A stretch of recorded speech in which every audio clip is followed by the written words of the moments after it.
behalf of the Florida Department of Transportation, we would like to welcome you to the public meeting for the East Las Olas over the Intercoastal Waterway Bridge Rehabilitation Project. The meeting is relative to Financial Management Project number 449257-1-52-01. Next slide, slide number 4. Hi, my name is Tuk Lee. I'm the Florida Department of Transportation Project Manager for this project. At this time, I would like to introduce the rest of the project team. Mr. Josh Bemo, PE, is our Consultant Project Manager. Mr. John Danielson, PE, is the Senior Structural Engineer. And Ms. Shannon Schulter is our Community Outreach Specialist. Welcome. And if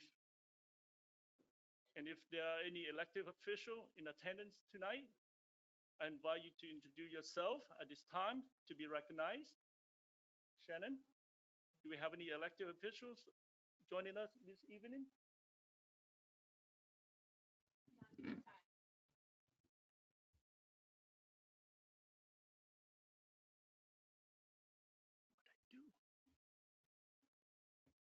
Sorry.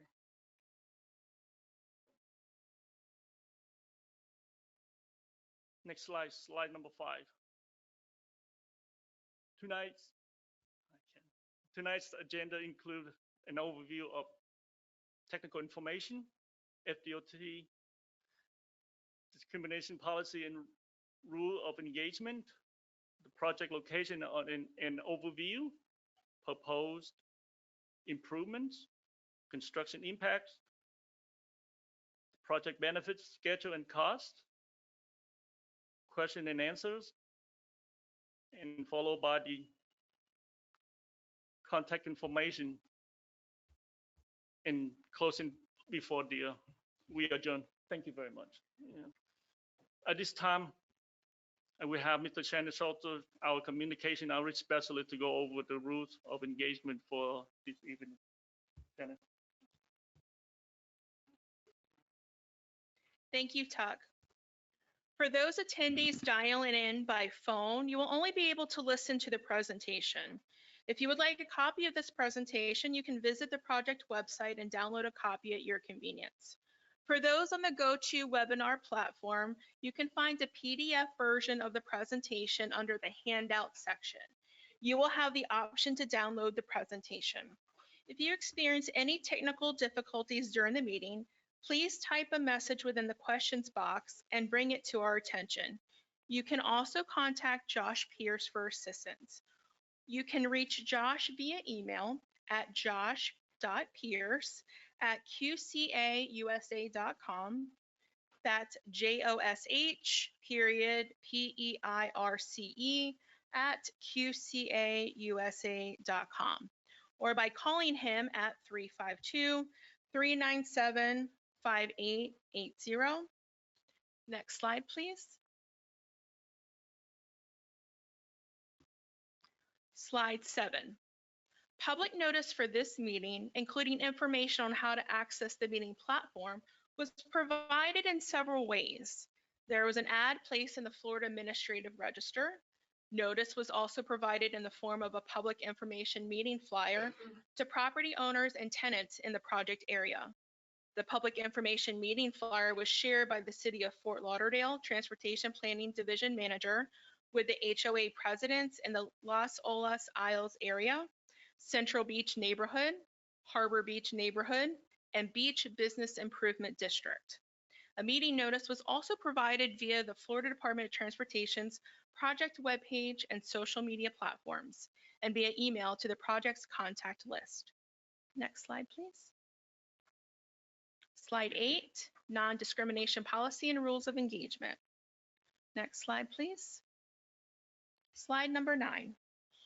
The Florida Department of Transportation is required to comply with various non-discrimination laws and regulations, including Title VI of the Civil Rights Act of 1964.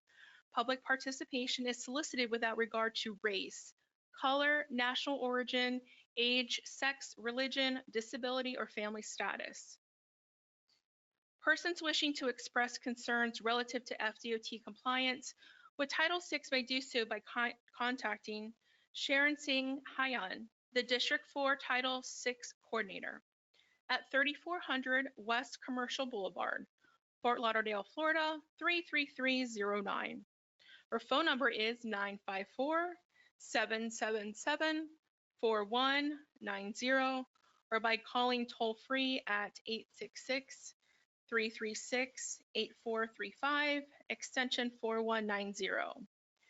You can also reach Sharon via email at sharon.singhyan@dot.state.fl.us. That's sharonsinghyan@dot.state.fl.us.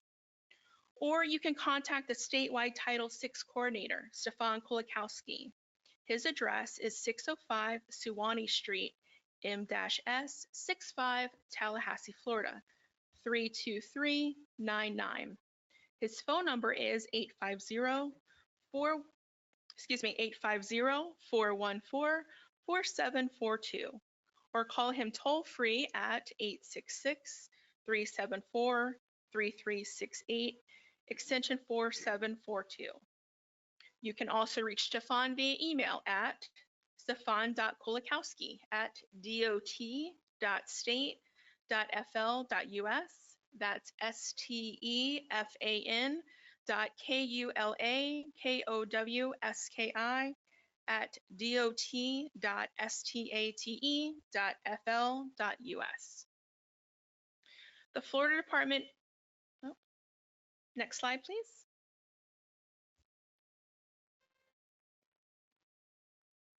Slide 10. Prior to the presentation, let's go over the rules of engagement for tonight's meeting. Please note this meeting is being recorded. If you experience technical difficulties, please contact 352-397-5880 so that a member of our technical support team may assist you.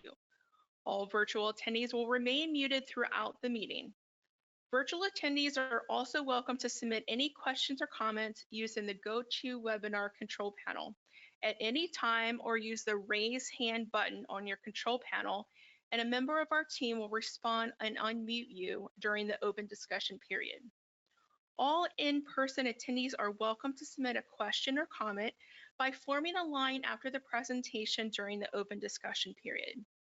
If you are participating via telephone and have questions or comments, feel free to submit them to FDOT Project Manager Tuck H. Lee, PE, via email after the meeting, and a response will be provided. Next slide, please. Slide 11.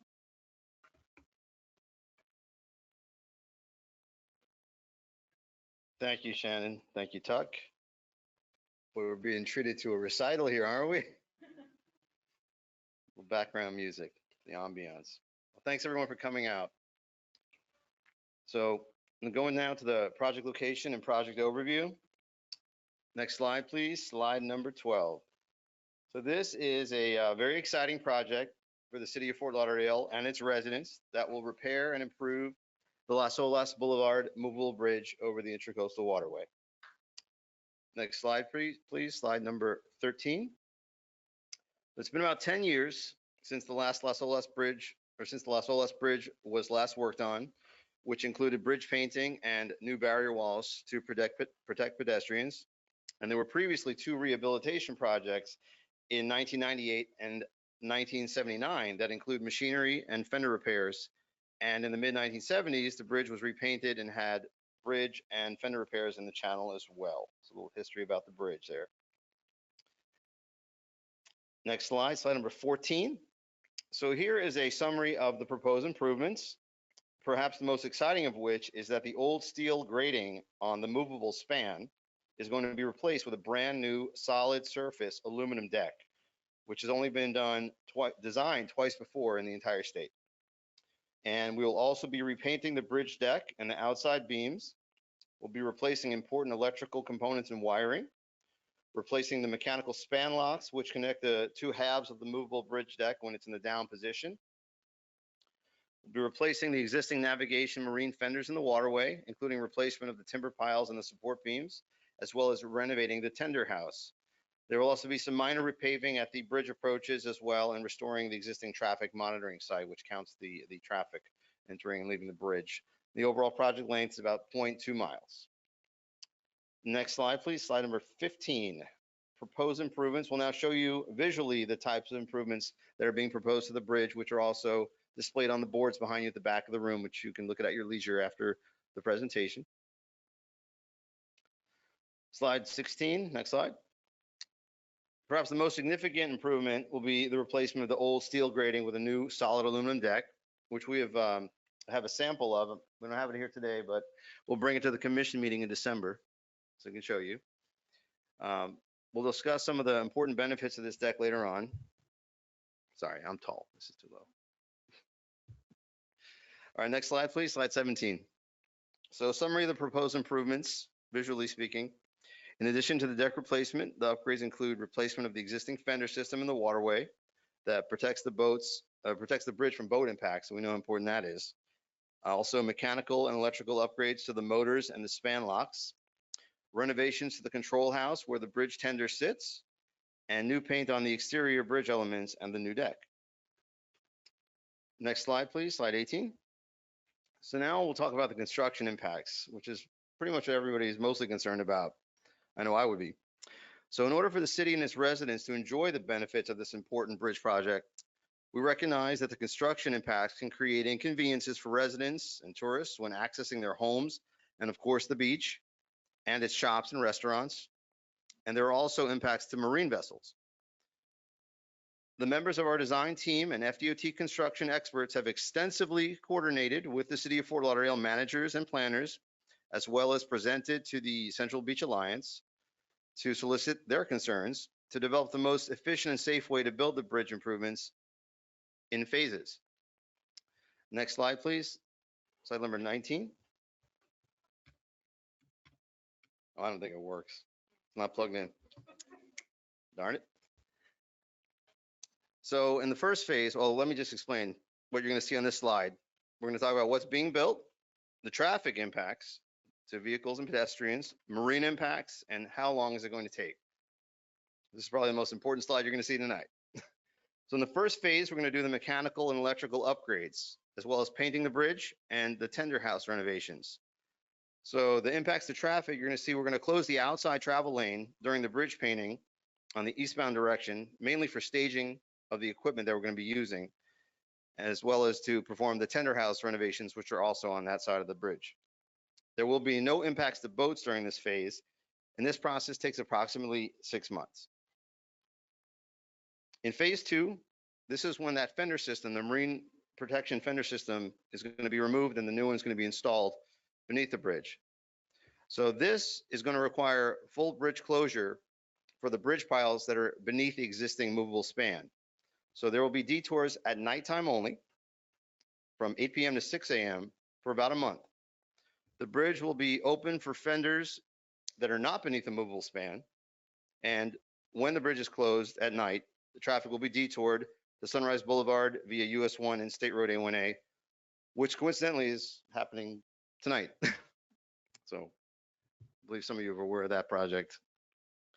And half the channel will be always open to allow boats to go through. And there will be temporary relocation of boats from the marina. This phase will take approximately 1 month. No, not really. Thanks for trying. Yeah, for everyone watching at home today, the reason we had to turn the lights down is so the folks in the room, we have about maybe 15 people in here, so they can see the slides. Otherwise, when the lights are on, it's difficult to read them. So we apologize if you can't see my beautiful face.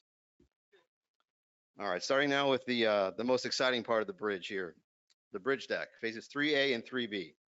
So the bridge is going to be constructed in quadrants. I'll get to that shortly, the bridge deck. The westbound bridge, the movable bridge deck will be replaced in phase 3A. So what we're going to do here is close all the westbound lanes and one eastbound inside lane. This is a 24-hour operation. But what we're doing here is we're making sure the traffic is open at least in one direction, along with one sidewalk at all times. The outside eastbound lane and sidewalk will be open, and we're going to detour the westbound traffic to Sunrise Boulevard via US 1 and State Road A1A. And half the channel will always be open while the deck is replaced on the opposite side for marine vessels. And this is going to take approximately 2 to 3 weeks. Then in the following phase 3B, we're basically going to do a reflection of 3A, where eastbound movable bridge deck replacement will occur. And we will close the eastbound lanes and one westbound inside lane. Again, 24 hours a day, a westbound lane and sidewalk will be open at all times, and we're going to be detouring eastbound traffic to Sunrise via US 1 and State Road A1A. Similarly, this will take about 2 to 3 weeks. And the final phase, which is the quickest one, is this is just a repaving, the signing of pavement markings, and restoring that traffic monitoring site. Both directions of traffic will be open with temporary lane closures at nighttime only from 8 p.m. to 6 a.m. No impacts to boats, approximately 1 to 2 weeks for that phase. Okay, next slide, please. Slide 20. So as I mentioned, the bridge deck is going to be replaced in quadrants, kind of like in a clockwise manner. So you can see here where the shading is right now. In phase 3A, we first replaced the northwest quadrant of the bridge. The west side of the bridge remains down and boat traffic uses the east side of the channel. One eastbound lane remains open along with the sidewalk, and the westbound lanes are detoured. Next, in phase 3A, we replaced the northeast quadrant of the bridge. The east side of the bridge remains down and boat traffic uses the west side of the channel. Again, one eastbound lane remains open along with the sidewalk, and the westbound lanes are detoured. Now in phase 3B, we first start with replacing the southeast quadrant of the bridge. The east side of the bridge remains down and boat traffic uses the west side of the channel. And one westbound lane remains open along with the sidewalk as the eastbound lanes are detoured. And finally, in the last part of phase 3B, we replace the southwest quadrant, where the west side of the bridge remains locked down and boat traffic uses the east side of the channel. And again, one westbound lane remains open along with the sidewalk, and the eastbound lanes are detoured. Next slide, please. We're on slide 24. So here's an overview of the detour route that will be utilized for full and partial closures of the bridge using US 1, Sunrise Boulevard, and State Road A1A. And we've also considered local traffic access at both sides of the bridge during this closure, as you can see on the next two slides. The next slide, number 25.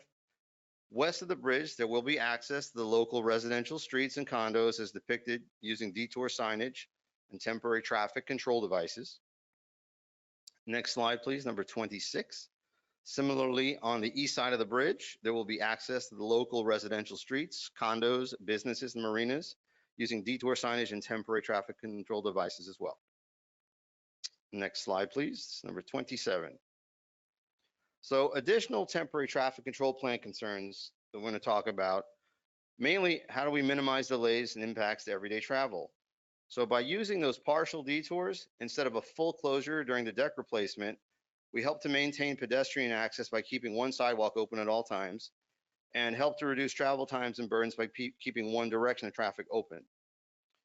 We will also be employing smart work zone technology. And what does that mean? It's basically collaborating with a consultant that has the ability to coordinate this project with other projects nearby. So there can be adjustment of signal timing as necessary along detour routes, as well as providing updated advanced traveler information on some of those large dynamic message signs that you might see on the highways, and also on those portable messaging signs that will be placed during the detour. We'll also be coordinating this project with a concurrent project on Sunrise Boulevard to ensure that all lanes on Sunrise are open during the Las Olas Bridge detour and closure. The next issue was a question that came up when we met with the Central Beach Alliance, that we will be, modification to the drawbridge operation schedule, such as opening times and durations, will be coordinated with the U.S. Coast Guard to mitigate traffic delays. And there will be no bridge closures during any major events, such as the Fort Lauderdale Boat Show, the Air Show, or Spring Break. And these major events have been coordinated with the city. And as well as another issue that came up that was of great importance, addressing response times for emergency vehicles. There will be advanced notification and coordination with fire and police prior to detours and closures. An additional informative public meeting will be held also prior to construction. And there will also be in December 3rd a meeting with the City Commission as well. Next slide, please, number 28. We'll now show you the key benefits of the proposed improvements as well as the project schedule and cost. Next slide, please, number 29. So let's focus on some of the key benefits of this project, and why it's so exciting. First, talking about those electrical and mechanical repairs, the painting and the tender house. We're going to add redundancy to the operating machinery. For example, there'll be now dual motors. The new span lock at the center opening joint will eliminate those banging sounds that you might hear between the spans.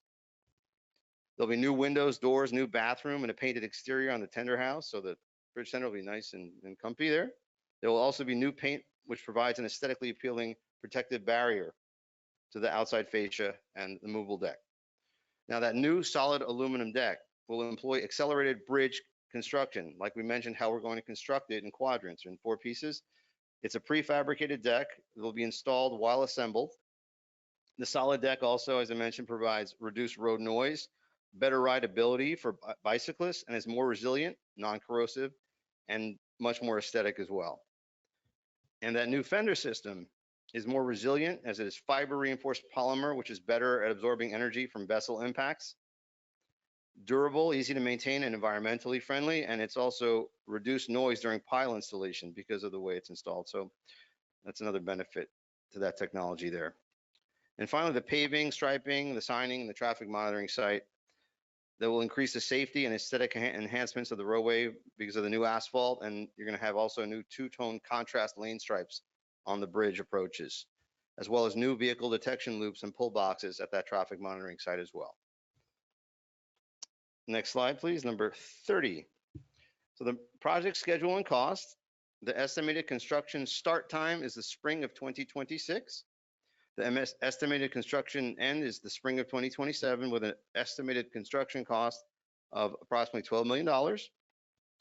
And this is something also that came up during one of our meetings with the city. I want to inform you, how long will these improvements last? So the machinery will last over 25 years. The new paint, 10 years, and that new solid deck and fender system will last essentially the lifetime of the bridge. And now I'm going to turn the presentation over to Shannon for questions and answers. But before we do that, are there any elected officials that joined us after we started our presentation that would like to be recognized?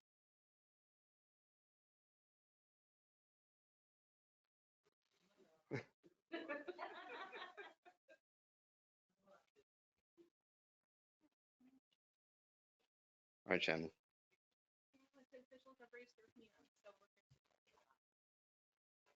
No elected officials have raised their hands online, so we're good. We do have a question, and I'll go ahead and read that now. I just have to bring my laptop up here because we don't have a mic here. So this message is from Cole, and I apologize if I pronounce your last name incorrectly. Labor Tibbs Tool. I'm not as tall as Josh. His question is, I'll preface my question with the fact that I am aware via neighbors in the city that at one point this meeting was to be held at a residential building near the project. Considering that the building is one of many high-density buildings in the immediate vicinity, please explain why this common sense location was not chosen, especially given the convenience to a significant number of residents of having the meeting location within walking distance and the city's support to holding the meeting there. So I will pass the mic over to Josh to answer that. Or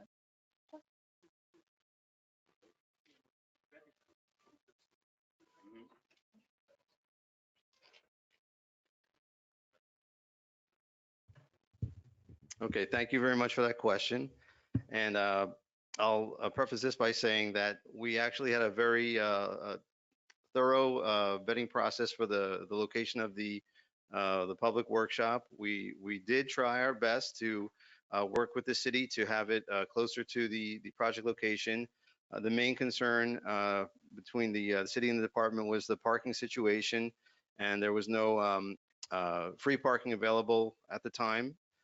So we decided, because the meeting was going to be virtual, we had this collaboration with the acting assistant city manager, that it would be acceptable to have the meeting here at the ArtServe building, as well as having the virtual platform. So that way everybody was going to have an opportunity to be heard, ask their questions, and attend the meeting.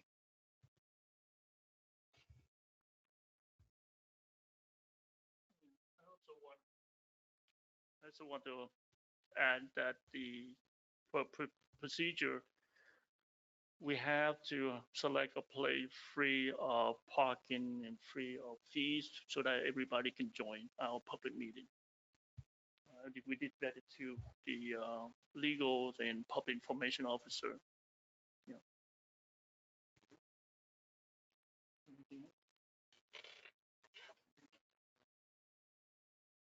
At this time, we have a question from Robin. So Robin, we're going to go ahead and unmute your mic here and just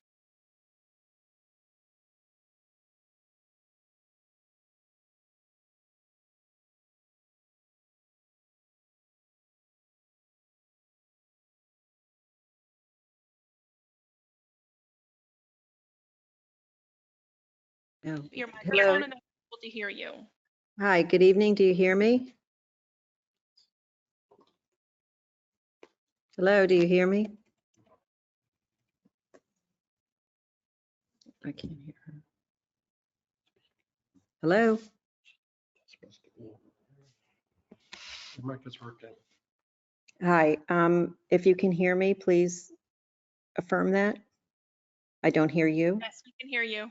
Okay, thank you. I'm the president of Seven Isles HOA. We are the neighborhood that is directly west of the bridge on the north side. I heard one of your speakers indicate that you had meetings with the Central Beach Alliance. So my first question is, why wasn't any of the Las Olas neighborhoods included in that planning meeting?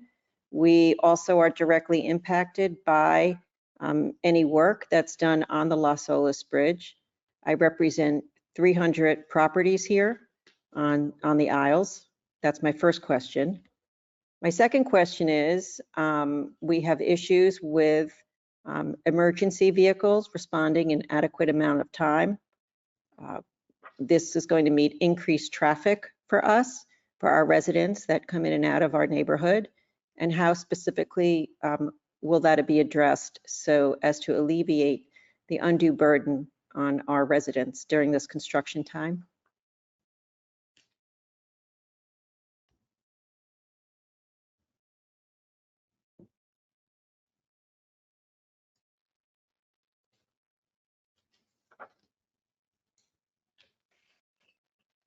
Okay, thank you, Robin, for your question. I believe the first question you mentioned that you represent a significant amount of the residents at the Seven Isles HOA. The meeting with the Central Bridge Alliance, that was a very strong and positive recommendation from the acting assistant city manager as well as the acting city mayor. At the time that we scheduled that meeting, we were developing this presentation that we were hoping would be distributed. I believe it was posted and distributed to all of the HOAs by the city. We apologize if you felt slighted or left out. Believe us when we say we are deeply concerned about the inconveniences that construction can cause you. I will say this, if there are any concerns and you wish to have a sidebar or a separate meeting, we'd be happy to meet with you. And regarding your question about the emergency vehicles response times, again, that is something that we're also very aware of. There is a fire station that is on the water side that is able to still respond on the beach side to emergencies. It's just south of the project. I know that on the west side as well, you may have the same concerns about emergency response and traffic impacts. But again, all of that is going to be coordinated. There's going to be another public meeting before construction. There's also going to be, again, a commission meeting where if you would like to bring your concerns up at the commission meeting on December 3rd, we'll also be there. But again, we'll be happy to take your questions in person if you'd like to have a separate meeting or side meeting anytime.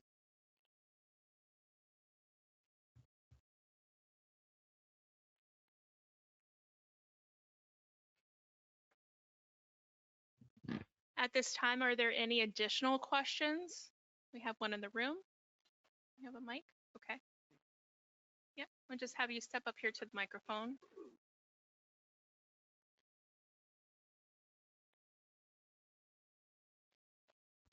Great. I have a series of questions, please.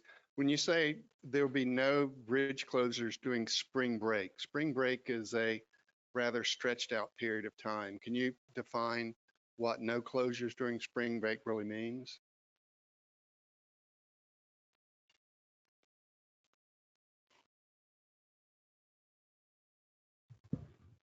Sure, I understand. That's, a season lasts several weeks, right? Where the students. So basically what we'll be doing is any work that's happening during that period of time, like the full closures involving the fender pile work, that work won't be done at that time. So any work that requires full closures of the bridge where pedestrians aren't able to go over at nighttime, and traffic won't be available at night, that work will not occur during that time frame.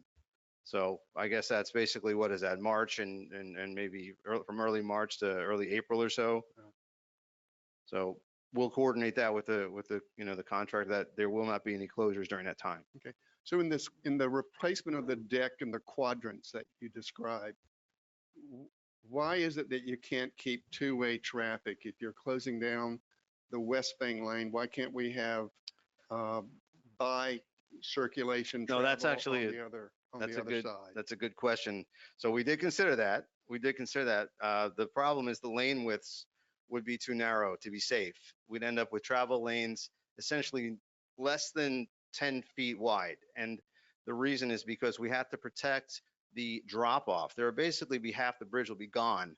And so if we were trying to squeeze two lanes together, we have a temporary steel barrier wall that's being anchored to the existing deck to protect cars from, going into the water during construction.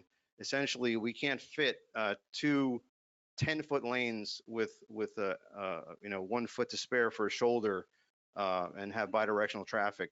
There was a previous rehabilitation project that did do that actually had bidirectional traffic, but the way they were able to do it was because they were not replacing the deck. So there was no drop-off condition next to the barrier wall that they set up. So they removed the separator in the center temporarily in order to put a barrier wall, but it was not protecting a drop-off. So the travel lanes were essentially able to stay the existing width that they are. Okay.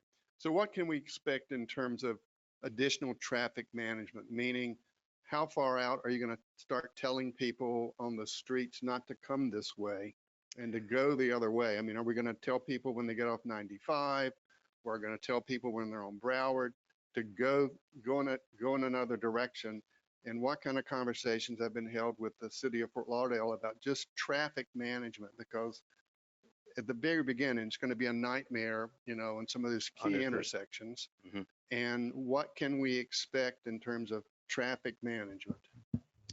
All right, so two things I can say about that. Number one, I had mentioned that smart zone technology, smart work zone technology. Essentially, the traffic control is coordinated like through cell phone technology, basically, with other traffic control devices such as traffic signals that Broward County is able to control, as well as dynamic messaging signs that are along US 1 that can alert people that there's a detour that evening on Las Olas Bridge, or one lane open on Las Olas. And the other thing that we as designers of the traffic control plans are completely in control of is we have added to the traffic control plan areas, like an overview of the Fort Lauderdale roadways, Broward Boulevard, Sunrise Boulevard, 17th Street, et cetera, where we're showing where the contractor is going to place portable dynamic messaging signs with messages. So when traffic is coming from US 1, they'll know before they turn onto Las Olas that the bridge is closed. Or if they're coming from the west to the east, as they get to US 1, they'll know if they go any further on Las Olas, they're going to be detoured and have to turn around. So the traffic control plan will actually provide that information to the contractor where those portable message signs have to go. And that is also, the city of Fort Lauderdale is part of the electronic review system. They actually provide comments to us about our plans and our traffic control plans as well. So they'll be included in the loop on the next submittal. They'll be able to provide comments to and make sure that those concerns are adequately addressed. Okay.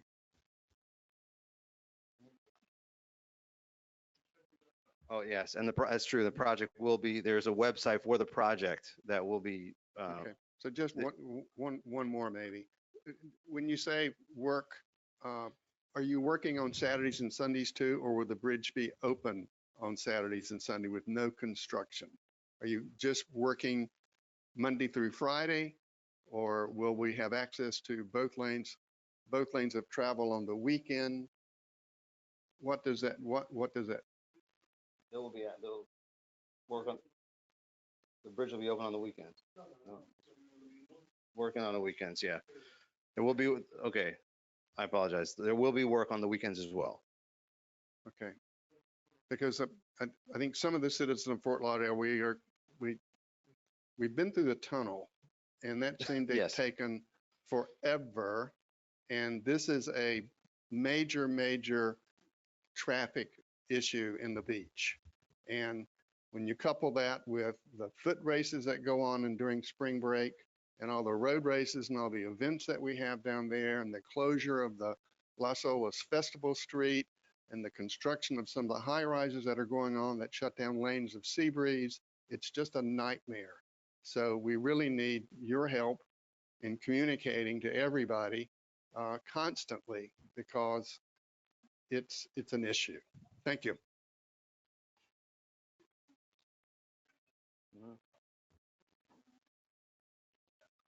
Okay, yeah, our project manager just wanted me to emphasize, we'll revisit the times of the closures, during spring break.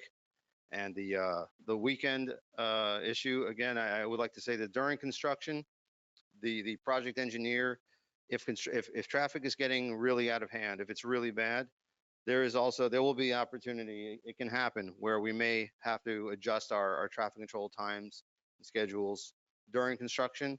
But again, thank you for bringing up your questions, all very good questions.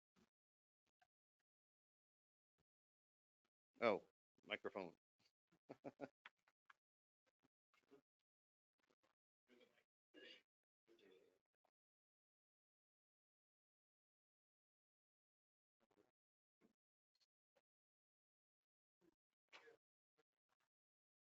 Oh, I apologize. Did I say we were closing during spring break? We're not closing during spring break. If I misspoke there. Yeah. We're not closing the bridge during spring break.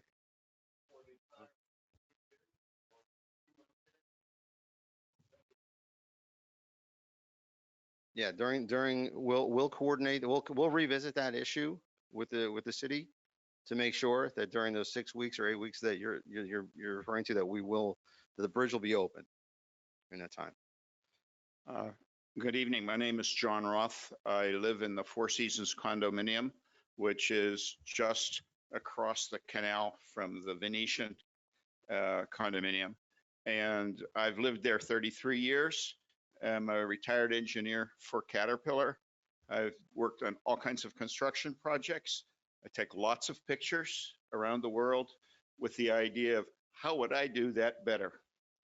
And living there 33 years, as I've seen that they've put in more and more condos and more traffic and more road races and all these things, which when you pack 5 pounds into a 2-pound bag, things explode. And that happens during spring break. And, if the program that you lined out here showed up that you were going to be working in these major bridge closing times for construction, let's say right now, Thanksgiving and Christmas, you would have a riot on your hands worse than the tunnel. And, even in our condominium, if we have 2 elevators and we have something go down at this time of the year, we have a major committee meeting and we solve the problem. Sometimes it takes a lot of money to do that, but it can be avoided by pre-planning, precise pre-planning and project management. And I've worked on project management, putting in, 400-kilometer pipelines, 36-inch in diameter in South America over the mountains. So I know what has to happen because it has to happen out of the rainy season. Yeah. And you can't work otherwise. So here we have predictable periods of traffic. And I laud the decision-making that you have to maintain your bridge, you have to maintain, the state has to maintain the bridge deck and all that, and all this is fine. That's mainly the objective, is to improve the traffic of automobiles. I didn't see anything in the presentation that says that you're making fundamental improvements to improve the capacity for bicycles or pedestrians going across that bridge. And as we keep on putting more and more public out on the barrier island or nearby, where the traffic jam is not on the road, it's on the sidewalks and in the approaches. So you casually say, well, at the end, we're going to fix up the approaches. The approaches are what guide the people into a decision making, whether I'm going to pedal my bicycle across the bridge and risk my life to the high speed traffic going across there. But believe me, when they get the smooth deck on there, the idea of going from 30 miles an hour to 50 miles an hour across the crest is going to be easy for the driver, but it's going to be tough on the bicycle people who have to protect themselves. And there's no major effort on the side of the Fort Lauderdale police and management to let's really control the traffic. If the radar gun tells somebody in the house that you're, doing 50 miles an hour cresting the bridge, and we have evidence of that, that happens, the red light goes on at the bottom of the bridge and you go in the next lane and get a ticket automatically. That slows the traffic down. We have to predict this ahead of time because it's going to happen and we know it. And if it happens during the period of time of construction, it's going to be worse. So I'm going to leave you with my name and my contact information and some photos of, the last repair that you did on the bridge where you put truck crash proof guardrails on the sides, because walking across there and you have somebody literally driving 2 feet away from you doing 40 miles an hour is really scary. So therefore you don't do that. What do? You get in your car and drive over. That takes up more space. We can get a lot on a busy weekend, and which is the major period of time. On Saturdays and Sundays, we put a lot of people across the bridge. You guys should know how many people we cross the bridge. Put a counter up for people, put a counter up for bicycles, and see what the demand is for other things that you can do to facilitate the improved traffic flow. And I'm going to end this with a solution that has never been proposed, but in Europe, in Venice and all these places, Holland and Germany and places where they have lots of water like we have, on the weekends or anytime there's a high traffic period, they set up a very simple ferry service like we have downtown. You make a deal with a ferry operator who's licensed to do that, like the water taxi. We already have the docks. You put up some signs and tell everybody ahead, if you're going to walk and take your bicycle across there, you go to the bottom of the bridge on the right-hand side and hop on the ferry and go over and back. But that only runs from 8 o'clock in the morning till 9 o'clock at night. And that is a free service paid for by the bridge improvement people. It'll take a lot of pressure off of the construction and the driving and transportation out of it. That's just one suggestion. The other suggestions are intuitively obvious in this package I'm going to give you right now. Thank you. Thank you very much. All very good comments, very good concerns.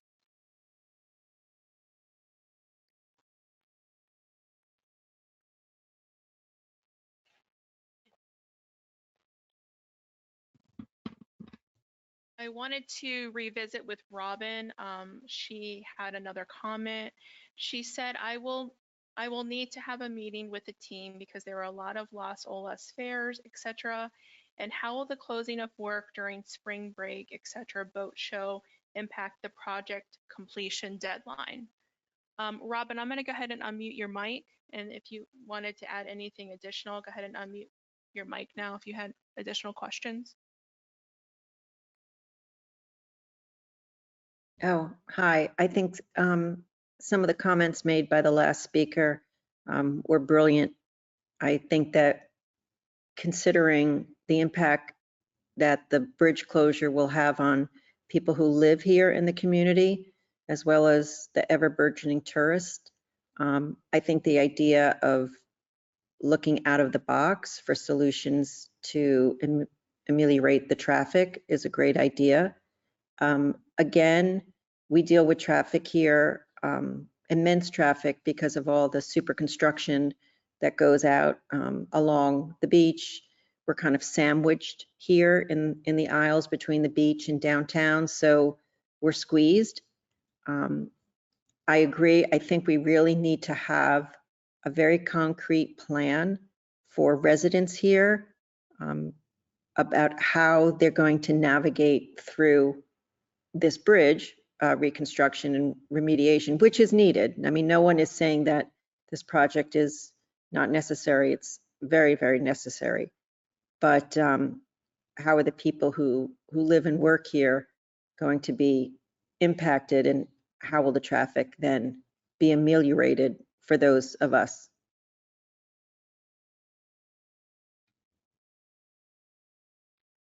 Thank you very much, Robin. And again, we would be happy to come meet with you and discuss your concerns as well at a later date. We have your contact information, correct? Yeah, okay.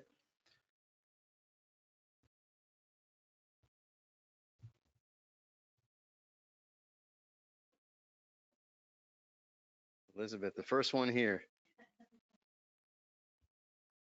I'm always early.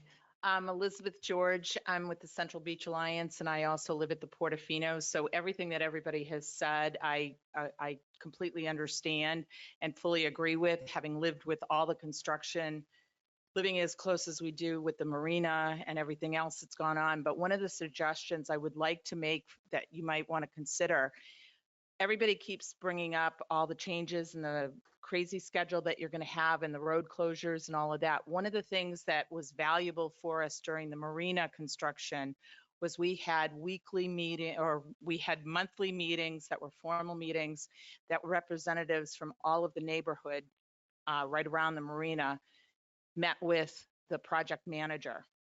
It was about a 30 to 45-minute meeting. He gave us updates of what was going on. He listened to our bitch sessions. He heard us. He changed things. He had us all on speed dial. John was one of the representatives from the Venetian. I was for the Portofino. Actually, I was there for Central Beach. We had all of the neighboring buildings, and it was invaluable because we felt we were a part of the process. Did it fix everything? No. Did we still have lots of bitches? Yes. But at least we were partners in that process. And it was very, very helpful to have that going on. So it's a suggestion that you might want to consider. That's absolutely fine. That's something we absolutely would do. Yes. Mhm. Mhm.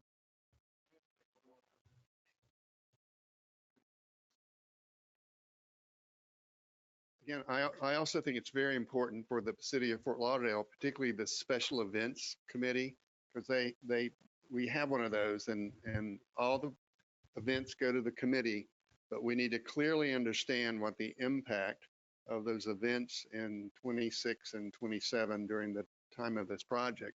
Because if you haven't seen the crowd of Tortuga arrive or leave, we would welcome you to Elizabeth's apartment so you can watch it.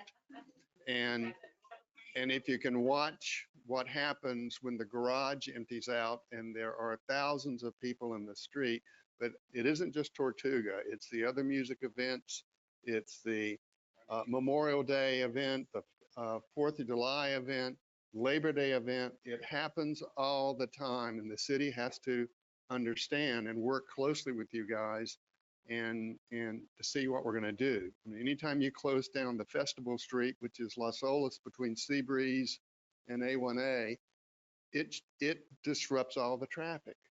And anyway, thank you. And we can definitely revisit that issue with the city about the special events.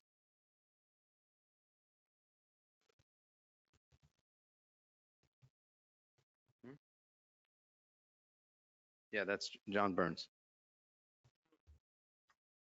Good evening, everyone. If I may, just for a moment, my name is Miloš Majstorović. I'm acting director for City's Transportation and Mobility Department, and I just wanted to address one of the comments, all brilliant comments, really, and for gentlemen who used to work as a Caterpillar engineer, the point of addressing both pedestrian and bike connectivity all across Las Olas is very important for us.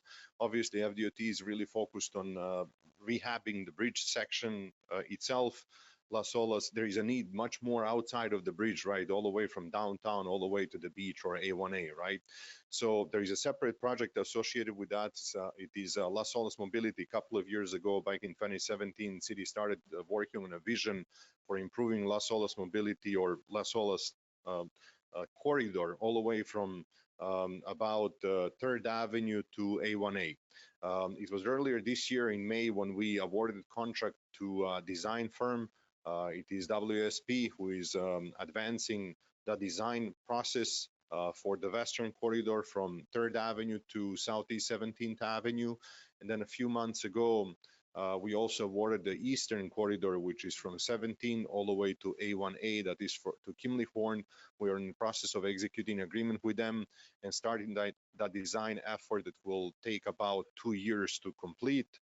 There'll be public workshops and the feedback and whatnot, but the point in here is improving mobility for all the roadway users. I've spent at least 200 hours attending all and participating in all of those previous meetings. There is a fundamental flaw that is missing in all of that planning exercise. And the fundamental flaw is, as an engineer or a designer, the city is telling them this is what we want, but the purpose of improving the mobility means you're carrying more people and more bicycles, dogs, and everything else. And there are no concrete studies that we have seen that say in the future, you have to design today to carry X number of people across their bridge and across the improved narrow areas of Las Olas. No numbers. And well, see how many you can fit in here and make it look nice. That we spend all of our time making it look nice, but we don't spend any time on the infrastructure, like draining the water, removing trees, eliminating sharp corners like on the 15th Avenue where the dry cleaners is.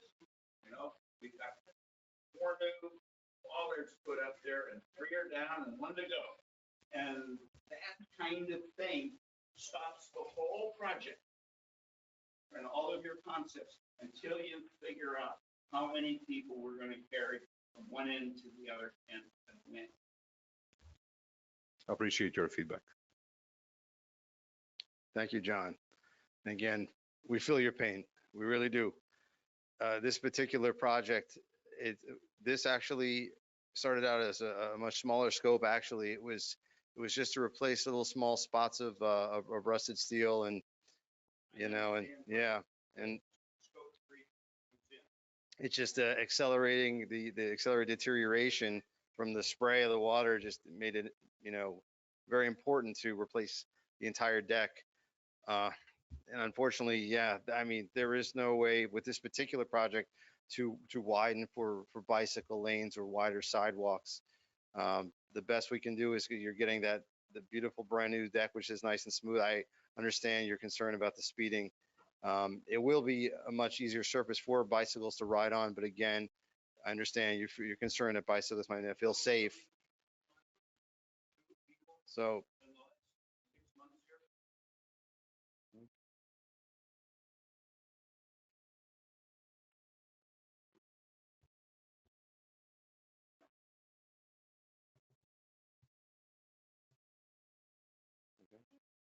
No question?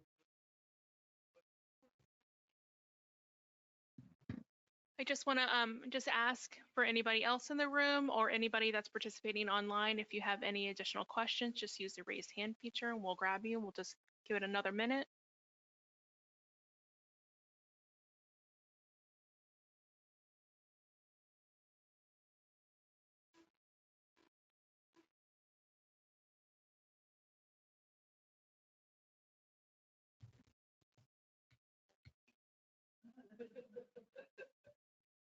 Okay, I don't see any additional questions, so I'm going to go ahead and move on to slide 32. Slide 32, please.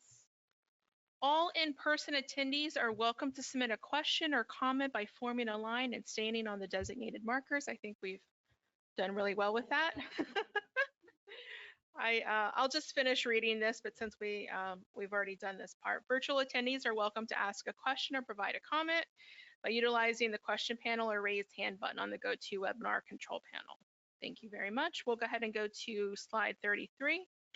Closing and contact information. Next slide, please.